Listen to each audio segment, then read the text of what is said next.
तो आज की क्लास में हम लोग बात करेंगे लीनियर वेलोसिटी और एंगुलर वेलोसिटी के बीच में रिलेशन। ठीक है, हम लोग याद रखते हैं कि v is equal to R into omega. But ये v is equal to R omega आया कैसे, आज की क्लास में हम लोग इसी के बारे में बात करेंगे। ठीक है, मान लेते हैं एक पार्टिकल है, यहाँ पर ये पार्टिकल सर्कुलर मोशन कर रहा है इस टाइप से। ठीक है, सपोज करो कि पार्टिकल यहाँ से थोड़ा सा, एक बहुत थोड़ा सा डिस्प्लेस हुआ ds से। मैं मान लेता हूँ ये पार्टिकल यहाँ से कहीं इस वाले पोजीशन पर आ गया और इतना डिस्प्लेस हो गया।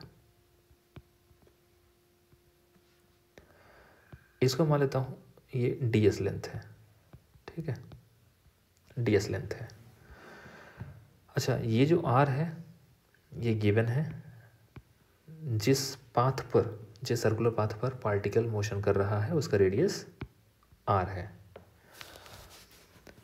क्योंकि ये बहुत छोटा, एक बहुत स्मॉल डिस्टेंस है, ठीक है, तो हम इसको मान सकते हैं कि ये एंगल भी बहुत छोटा होगा। यार मुझे बताओ, डी थीटा और डी एस और आर में अगर मैं एक रिलेशन देखना चाहूँ तो हम लोग जानते हैं कि आर्क लेंथ बराबर होता है आर इंटू थीटा के। तो हम लोग ऐसा बोल सकते हैं कि जो डी एस होगा वो आर इंटू डी थीटा के बराबर होगा। ठीक है, अच्छा हम ऐसा मान लेते हैं कि जो पार्टिकल है, पार्टिकल इस पॉइंट ऑफ टाइम पर v स्पीड से मूव कर रहा है। ठीक है, तो क्या मैं ऐसा कह सकता हूँ, इस वाले इक्वेशन को अगर मैं डिफरेंशिएट करूँ एक बार तो देखो क्या बनता है। हमें पता है कि r कांस्टेंट है, थीटा वेरी कर सकता है, ds भी वेरी कर सकता है।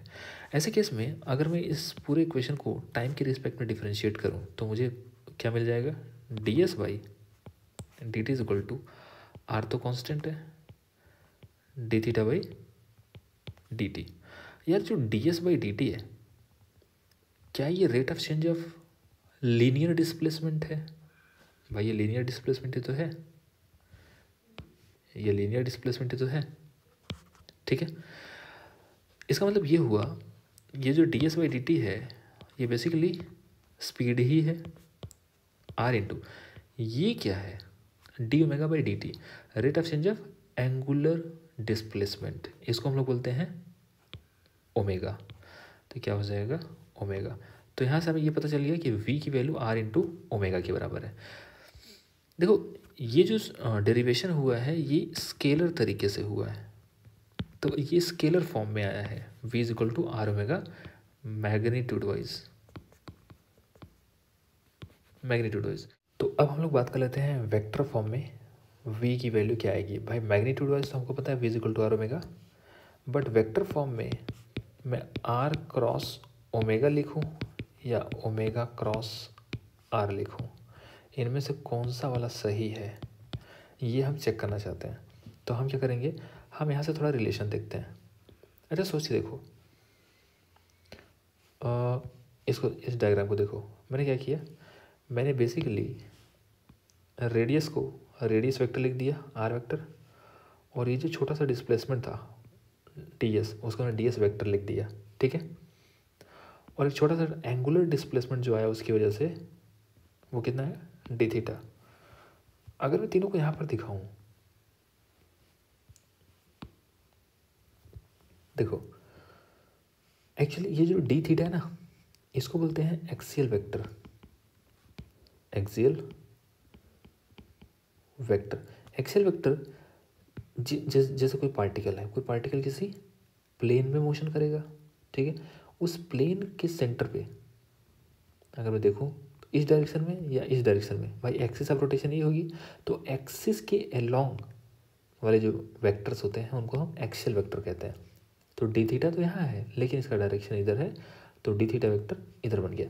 अब यार किसी भी वेक्टर को मैं शिफ्ट कर सकता हूँ इधर या इधर, तो अपने काम करते हैं, इस डी थीटा वेक्टर को इधर शिफ्ट करते हैं इस वाले पॉइंट पे। तो मैं क्या लिख सकता हूँ कि यहाँ पर आया डी थीटा वेक्टर। ठीक है, अब सोचिए, देखो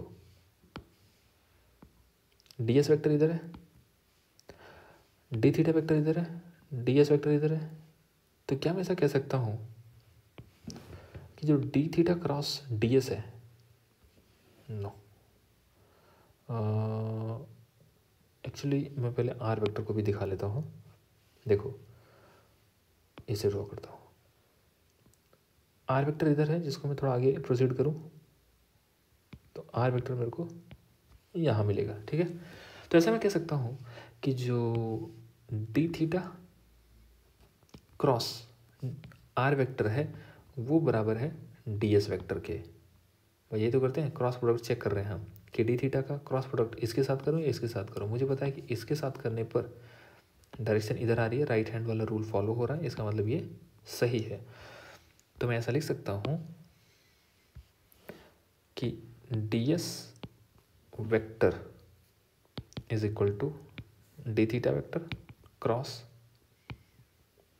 आर वेक्टर होगा। इसको अगर मैं टाइम के रिस्पेक्ट में डिफरेंशिएट करूँ तो ये मुझे पता चल जाएगा D S vector divide by D T is equal to D theta vector divide by D T cross R. तो ऐसे क्या आ जाएगा भाई, D S vector by D T क्या है, V vector is equal to omega cross R. इसका मतलब V is equal to omega cross R सही है। कई बार हम लोग को लगता है V is equal to R omega होगा, जो कि गलत है, ठीक है, ये सही है।